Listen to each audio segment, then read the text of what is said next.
بسم اللہ الرحمن الرحیم۔ السلام علیکم۔ آج 12 مارچ بروز منگل ہم بات کریں گے دو اہم ایشوز کے حوالے سے۔ پاکستان مسلم لیگ نون کی ایک ایم این اے جنہوں نے حال ہی میں ان کو کامیاب امیدوار ڈکلیئر کیا گیا تھا، اور اس کے اوپر نہ صرف عوام پاکستان بلکہ پاکستان مسلم لیگ نون کے اپنے لوگ بھی احتجاج کر رہے تھے اور اختلاف کر رہے تھے اور ان کی تعیناتی پر تنقید کر رہے تھے، ان کو عہدہ دینے پر اور ایم این اے منتخب کروانے پر، اور بالآخر انہوں نے استعفیٰ دے دیا ہے۔ اب وہ استعفیٰ کیا ان سے لیا گیا ہے یا انہوں نے رضاکارانہ طور پر دیا ہے، اس کی تفصیل میں آپ کے ساتھ شیئر کروں گا، اور ساتھ میں آپ کو بتاؤں گا کہ علی امین گنڈا پور نے درخواست کی تھی عمران خان سے ملاقات کی، اور پنجاب حکومت نے مراسلہ لکھ دیا ہے اور معذرت کر لی ہے کہ ان حالات میں آپ کی ملاقات نہیں کروائی جا سکتی سیکیورٹی کی وجہ سے، جو اڈیالہ جیل ہے اس کے حوالے سے۔ اور سپریم کورٹ آف پاکستان میں دو اہم کیسز کی سماعت ہوئی ہے، اس کی تفصیل بھی میں آپ کے ساتھ شیئر کروں گا۔ پہلے تو مختصر میں آپ کو بتاتا چلوں کہ پاکستان تحریک انصاف کے سربراہ عمران خان سے ملاقاتوں کا جو فیصلہ دیا تھا جسٹس سردار اعجاز اسحاق خان صاحب نے، جس میں کہا تھا کہ آپ دھیان میں رکھیں کہ عمران خان ایک بڑی تعداد میں ووٹرز کی نمائندگی کرتے ہیں، اس وجہ سے ان کو آپ ان کے سٹیٹس کو کے مطابق ڈیل کریں۔ اور پھر انہوں نے کہا تھا کہ عمران خان کے جو ان کی قیادت ہے ان کے ساتھ ملاقاتوں کا شیڈول دیں، وہاں پر کوئی کھڑا نہ ہو، اور بہت ساری عدالت کی جانب سے احکامات جاری کیے گئے تھے۔ اب ملاقاتوں کا پنجاب حکومت نے اور وفاقی حکومت نے چیلنج کر دیا ہے سنگل بینچ کے فیصلے کو انٹر کورٹ اپیل میں، اور عمران خان سے جیل میں ملاقات کی اجازت دینے کے فیصلے کے خلاف اپیلیں دائر کی گئی ہیں۔ سپرنٹینڈنٹ اڈیالہ جیل اور کمشنر اسلام آباد نے الگ الگ اپیلیں دائر کیں۔ سپرنٹینڈنٹ اڈیالہ جیل سے مراد ہے کہ پنجاب حکومت، اور کمشنر اسلام آباد سے مراد ہے کہ آپ کی جو وفاقی حکومت ہے۔ اپیلوں میں جیل ملاقات کی اجازت دینے کے سنگل بینچ کے فیصلوں کو کالعدم قرار دینے کی استدعا کی گئی ہے۔ عمران خان اور فیصل جاوید کو اپیلوں میں فریق بنایا گیا ہے۔ رجسٹرار اسلام آباد ہائی کورٹ نے اپیلیں کل ہی سماعت کے لیے مقرر کر دی ہیں۔ چیف جسٹس عامر فاروق صاحب اور طارق محمود جہانگیری صاحب پر مشتمل دو رکنی بینچ کل سماعت کرے گا۔ اب دیکھنا یہ ہے کہ یہ فیصلہ برقرار رہتا ہے یا عدالت کل اس کو معطل کر دیتی ہے۔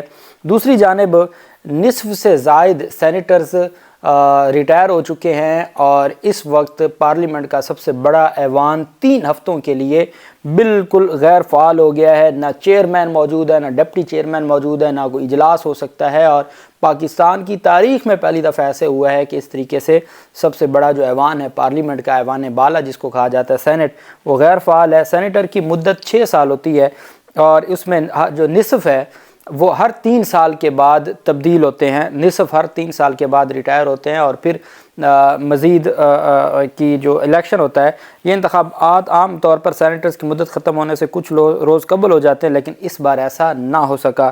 عام انتخابات میں تاخیر، انتخابات کے بروقت انعقاد میں الیکشن کمیشن کی ناکامی کی وجہ سے الیکٹورل کالج کی عدم موجودگی کے سبب یہ انوکھی صورتحال سامنے آئی ہے۔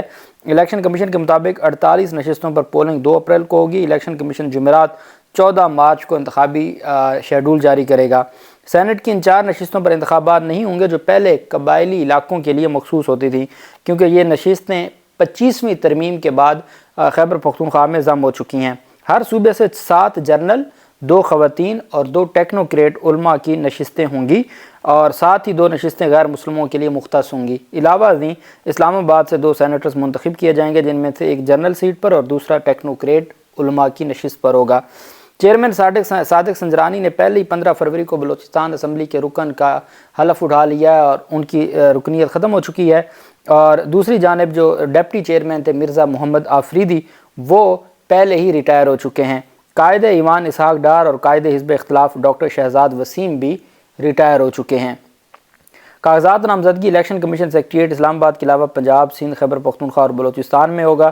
ریٹائر ہونے والوں میں سے صرف 7 کا تعلق پاکستان تحریک انصاف میں سے ہے۔ ان میں اپوزیشن لیڈر کے علاوہ اعظم سواتی، فیصل جاوید خان اور ولید اقبال شامل ہیں، اور جو پہلی بار 2015 میں سینٹ میں آنے والی پارٹی پنجاب اور خیبر پختونخوا اسمبلی میں اپنی عددی اکثریت کی وجہ سے مارچ 2021 میں سینٹ کی واحد سب سے بڑی سیاسی جماعت بن گئی تھی، اور پیپلز پارٹی کے 21 میں سے 12 سینیٹرز، نون لیگ کے 16 میں سے 11 سینیٹرز کی مدت مکمل ہو چکی ہے، اور اس طریقے سے پاکستان تحریک انصاف کے سینیٹرز زیادہ ہوں گے۔ اور اب جو نئی اپوائنٹمنٹ ہوگی، چونکہ اب مخصوص نشستیں پی ٹی آئی کو نہیں دی گئیں، اور باقی فارم 45 کا معاملہ 47، اس طریقے سے پاکستان تحریک انصاف کو جو ان کی نشستیں تھیں وہ نہ مل سکی، اور اس کا پھر ڈائریکٹ اثر پڑنا ہے سینٹ کے انتخابات میں، اور اسی مقصد کے لیے یہ سارا معاملہ ہوا۔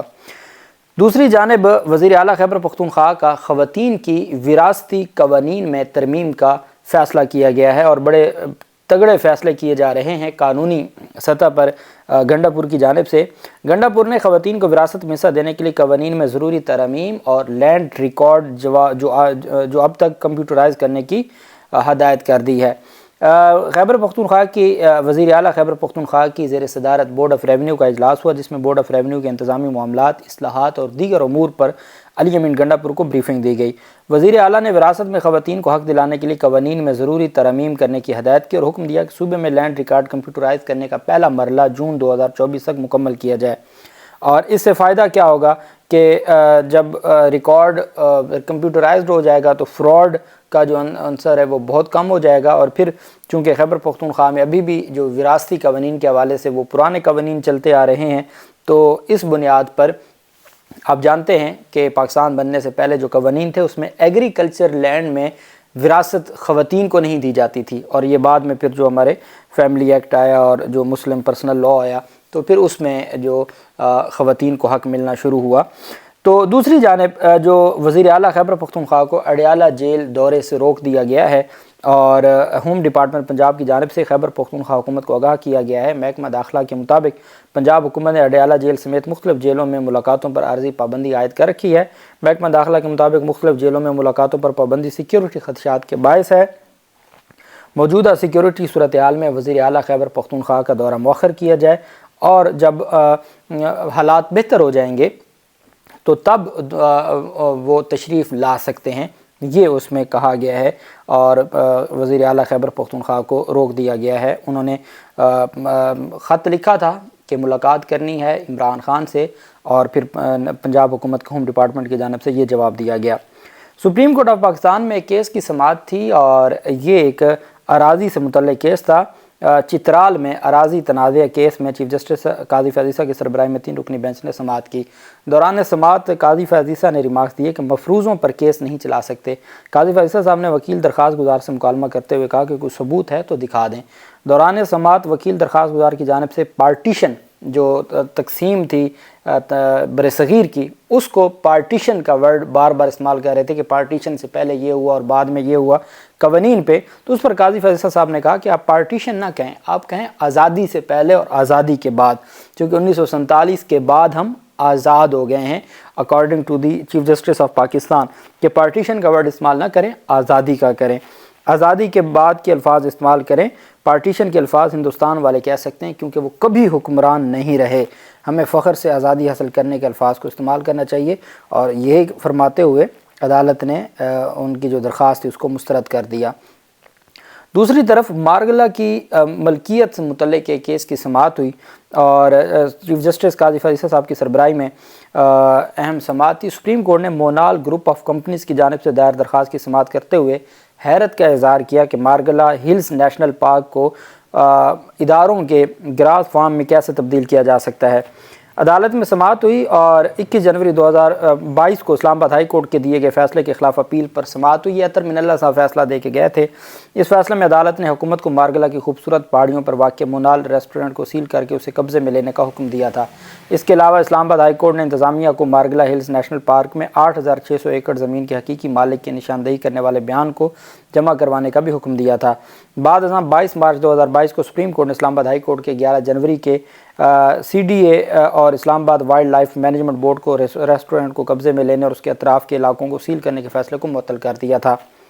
عدالت میں سماعت ہوئی تو عدالت میں دوران سماعت چیف جسٹس قاضی فیض عیسیٰ صاحب نے حیرت کا اظہار کرتے ہوئے دریافت کیا کہ کیا RVFD ایک قانونی ادارہ ہے، لیکن انہوں نے بتایا گیا کہ یہ جنرل ہیڈ کوارٹر GHQ کے تحت کام کر رہا ہے۔ تاہم چیف جسٹس نے مشاہدہ کیا کہ صرف ایک قانونی ادارہ ہی سپریم کورٹ کے سامنے جواب داخل کرا سکتا ہے، اور میں حیران ہوں کہ معاہدے میں یہ اجزاء کیسے شامل ہیں۔ اس پر ایڈوکیٹ عرفات احمد نے عدالت کو بتایا کہ یہ زمین CDA کی ملکیت ہے، اور وہ اسے کسی دوسرے ادارے کو منتقل نہیں کرے گی۔